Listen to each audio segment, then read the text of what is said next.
Welcome in, everybody, to the Rebel Report. My name is Michael Borky. We've got an audience today in the background, and appreciate you guys being with us today on this edition of the Rebel Report. Obviously not live. My parents are in town, so we're going ahead and recording tonight's episode instead of going live because we're going to be, doing all that stuff. They're coming in from South Carolina today, going to spend the weekend here with us in Mississippi, and really looking forward to that. Glad that you guys are here. Don't forget, in the comments, it is still score prediction time. I've been in contact with last week's winner. If you want a hat from College Corner, I've got 4 options for you. There's a red with Rebels and a Nike check, a powder blue, same thing, a camouflage with script Ole Miss, and a trucker hat with the baseball logo. So one of those 4 choices, courtesy of our friends at College Corner. Check them out online, collegecornerstore.com. And there's obviously a location right there in Oxford off of Sisk Avenue, and 2 here in the Jackson area as well. If you want to look good for game day, that's the place to go. And drop your score predictions in the comments. The closest will get a hat, courtesy of our friends at College Corner. Please, by the way, subscribe to the podcast if you have not already. Wherever you get them, just search Rebel Report, subscribe, and leave a rating and a review. And before we get into the meat of today's show, which is an interview that I did with Wilson Alexander of The Advocate, covers LSU. Really good stuff there from him, previewing the game from the Tigers' perspective. There's an injury report. And I already said that we would not talk about injury reports anymore with any sincerity, but we have to. We have to talk about this injury report. I know. I feel dumb doing it, but there are some things in this injury report that are at least interesting enough to discuss. Number one, Jaden Williams is listed as out. I know there's been some, conflicting thoughts about what that injury is in terms of out for the season, or maybe he can be back by the end of the season, but he is listed as out for Ole Miss in this game. He's the only player that would have played for Ole Miss, or you would have thought would have played for Ole Miss in this game, that is listed as out. Doubtful is interesting. Kalo Stone still listed there on the injury report. Jeremy James listed as doubtful. And Matt Jones, the running back, clearly got hurt at the end of the South Carolina game, listed as doubtful for this one. Is this the week that we're finally going to see some Ulysses Bentley? Now, there's also been some conflicting rumors and stuff about why or why not he is playing. For whatever it's worth, I think that the idea that, he's lost a step and that's why he's not playing ahead of a walk-on has never really sat right with me when he's, returning kicks. If he's so unexplosive that he can't get snaps at all at any point this season, then why are you allowing him to return kicks? That never made sense to me. I think that it's more of a doghouse situation, but that question may be answered this weekend. If Matt Jones is limited or cannot go, then we're going to find out truly what Ole Miss has in the running back room and what they're going to do in the absence of Matt Jones. Questionable. Princely Umanmielen is listed as questionable, which is fascinating to me because the initial thought was that was going to be a multi-week injury. Even if he doesn't play this weekend, the fact that he is already listed as questionable going into this game is encouraging relative to what you thought the injury could have been. If he's able to give them some snaps, then even better. But if he's questionable now, there's a bye week upcoming 2 weeks from now. They're playing Oklahoma. You would think that there's a chance that he could play. Lewis Moore is listed as questionable. That one would be a big loss if he can't go. Trey Harris listed as questionable. I think he's going to play. JJ Pegues listed as questionable. I think he's going to play. And the list of probables is good for Ole Miss. Henry Parrish is listed as probable. He was banged up at the end of the South Carolina game. If he can go, and they say he probably will, that's a good thing. Daughtery, probable. He's going to play. He was on Feinbaum this week. He's going to play. Reese McIntyre is listed as probable. Pettis is listed as probable. Both of them got banged up in the South Carolina game. Pettis got banged up late in the South Carolina game, so sounds like he's going to play. Brandon Turnage as well, and Chris Graves all listed as probable. So there's actually some things to take away from the injury report, I think. But the running back position is the thing. If Matt Jones can't go, are we finally going to get our look at Ulysses Bentley for the first time, really for the first time this season? Or at least you've seen Ulysses Bentley in the past at Ole Miss be highly, highly productive and explosive. We'll see if he still got that step this weekend if Matt Jones, in fact, is unable to go. We'll get to our interview with Wilson Alexander right after I tell you the podcast is brought to you by, presented by the Gregory Law Firm. DJ Gregory, the Gregory Law Firm. If you are a small business owner or you've been personally injured or you may have a contract dispute, this is the person you want to do business with. I loved, as I told you guys earlier this week, I love to see in the comments of the post-game show somebody that has done business with DJ Gregory and had a glowing review about that experience. You'll have the same thing. DJ Gregory, the Gregory Law Firm, he's in Saltillo, but can service you anywhere in the state of Mississippi.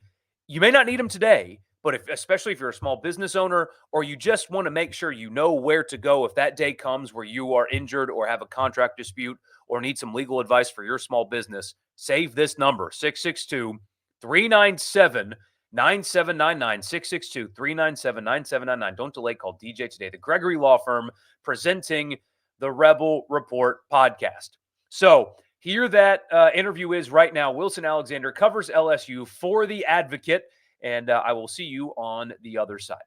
Brian Kelly said that Lane Kiffin was good for college football. What kind of reverse psychology tactics is he playing this week? I don't know that he's really trying to play any reverse psychology. There's some funny banter between Kelly and Kiffin. Was it back at Media Days, I guess, or something like that, where they kind of poked fun at each other?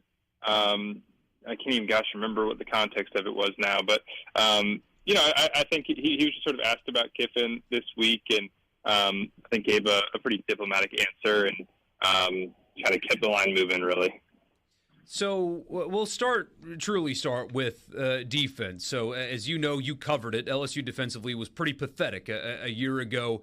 They bring in Blake Baker, a big-time hire for LSU. How much better are they defensively, and is it still, though, a point of weakness for this team? Yeah, talking to, Pete Jenkins, former LSU defensive line coach, and Roman Harper, who a lot of folks know on the SEC Network this week about that very thing, they both kind of said the same thing, which was they're better, but they're still not very good. But fundamentally, LSU is playing much better defense in terms of gap integrity, setting the edge, things like that, especially up front. This isn't a team that doesn't necessarily high-level defensive tackles, but they're getting the most out of what they have at defensive tackle. Those guys are playing fundamentally sound to this point. They've got some solid edge rushers. They've got really active linebackers. The issue with LSU is still, though, that secondary is not what you are accustomed to seeing out of an LSU secondary. That still seems to be the weak point. They're giving up about 235 yards per game through the air right now. 8.1 yards per attempt, which is really low in the country rankings there in that category. So they've gotten a lot of pressure. They've been able to get off the field on third down pretty consistently, which is a big improvement from what they had last year. They've also, I think, generally tackled better. But all in all, it's still a defense that has not turned a huge corner, just because some of the personnel that they still have is probably going to take a few cycles to kind of rebuild their roster in a few spots. How does that happen? Because you're right. I mean, when you think LSU, you think defense, and really every level. You think nasty defensive linemen, you think big-time linebackers, and, of course, elite-level secondary play. It's almost bizarre to hear that LSU as a team's weakness could be the back end of their defense. How does that happen? Well, you look back, it's really going back about 4 years now, just not great recruiting. Kind of at the end of the Ed Orgeron era, you had guys like Eli Ricks as a five-star starting since he was a freshman. He left after that 21 season, ended up transferring to Alabama. Just a lot of situations like that where a lot of guys left. LSU had to then go into the portal for 2 years to try to patch it up. And the first time it worked out okay. They had a lot of veteran guys who weren't like high draft picks, but played solid football for them in 2022. And then 2023, they had to do the same thing because they had gone in there and gotten a bunch of one-year guys. They went in trying to get, transfers in the back end of the secondary who could be there for multiple years. And a lot of those just did not pan out.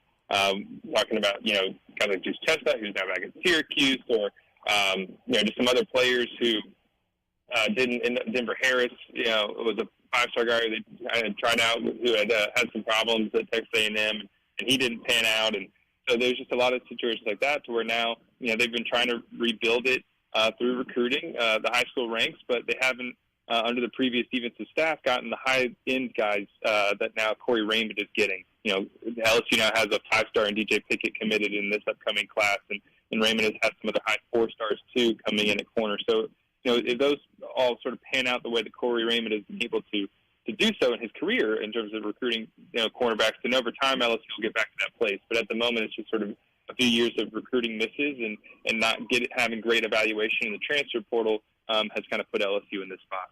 How would you grade Garrett Nussmeier's season so far?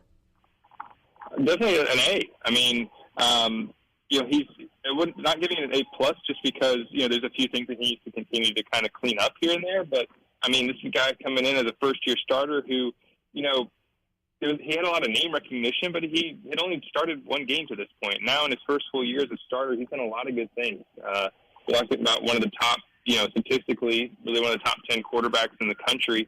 And he's really sort of the offense has been at its best when it's gone through him. He's made some extremely high-level throws at times. Just a couple come to mind from when LSU played South Alabama 2 weeks ago. He had these two back-to-back throws over the middle where he hits Mason Taylor into this tiny window, and then right after that throws over the middle to Tyron Lacey downfield for a touchdown where he's been layering those throws over the middle beautifully. LSU needs to continue to stretch the field vertically. He's missed on a couple of those kinds of passes, but we know the arm talent is still there. He's made some fantastic throws down the sideline on some deep balls. And so, he's looked in control. He's looked confident. He has not looked like a guy who is going through, first year as a starter to this point. Tough test ahead. But he passed the first one mostly against South Carolina, being able to still win on the road in that environment. And he's just got to continue to play that way as they go through the rest of their SEC schedule and continue to just kind of clean up some of the little things that he needs to work on. How much different is the offense now that Daniels is gone and they can't exactly do the same things with their legs? How much of the offense have they changed as a result of who's playing quarterback? Right. It's all in the run game where you're seeing the most difference. And I guess that spills over into the pass game in some respects too, but because those things are obviously tied together. But the most visible difference for when watching LSU is on the ground. Not having that threat at quarterback to be able to take off and run. Teams had kind of stacked the box early on against LSU, and that kind of made it tough for them to run the football. And there was also, was the offensive line not necessarily blocking the way that it needed to in the run game. There were some questions about that early on. And, some of the boxes I'll be interested to see what Ole Miss does if they kind of try to stack the box and dare LSU to throw the football. It seems like, the thing, Garrett Nussmeier's taking advantage of those in a lot of opportunities. And has maybe opened that up for the run game a little bit. But without him running his rush ability, teams don't have to account for that. And so LSU over the offseason, kind of changed what it was doing schematically. A lot more activity up front with the offensive line, getting them out, pulling offensive linemen, on counters and power and toss sweeps and stuff like that really weren't in LSU's playbook or just weren't used from that playbook last year. They did so much inside zone and zone read with Jaden Daniels, and they've had to adapt schematically a little bit without him. And the results at this point have been kind of mixed. If Caden Durham continues to play the way he has, then they seem to have found their running game with him. But otherwise, they've kind of struggled to really get things going on the ground this year. Yeah, so do you think that they've found it? Is Durham the answer, or is it more of a product of competition? Durham seems to be the answer. I mean, they're going to continue to use a rotation. That's kind of what LSU has done the last few years. Seems to be what Brian Kelly prefers. It's a little bit of a running back rotation.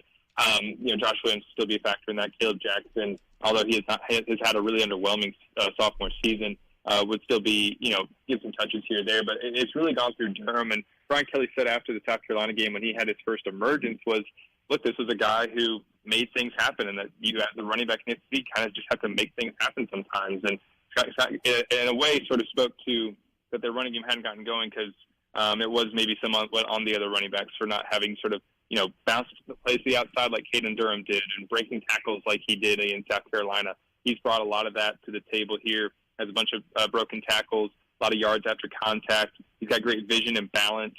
So he has not been going down just after the first hit.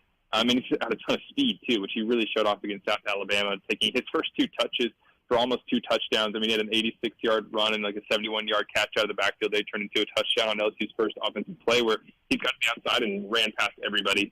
He's got a ton of speed, and with those other elements to his game as well, he's been able to sort of open up the LSU run game. Going to be pretty loud in there on Saturday, huh? Oh, yes. A sellout. It's really the best home game that I've had yet this season, of course. I mean, they've played some other home games, but they played UCLA at 2:30, and it was brutally hot, and a lot of people left because it was just so hot. And the weather's going to be gorgeous, and it should all line up to be a really hot. Really good stuff there from Wilson Alexander. Appreciated his time. Hope you guys enjoyed that. He does a really good job of covering LSU.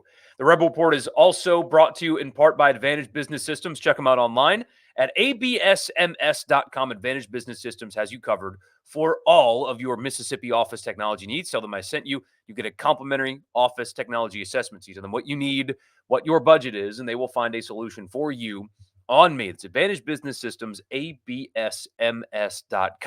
The podcast is also brought to you in part by Priority One Bank. Let them make you their priority. With 16 locations here in Mississippi, so there's very likely to be one in your backyard.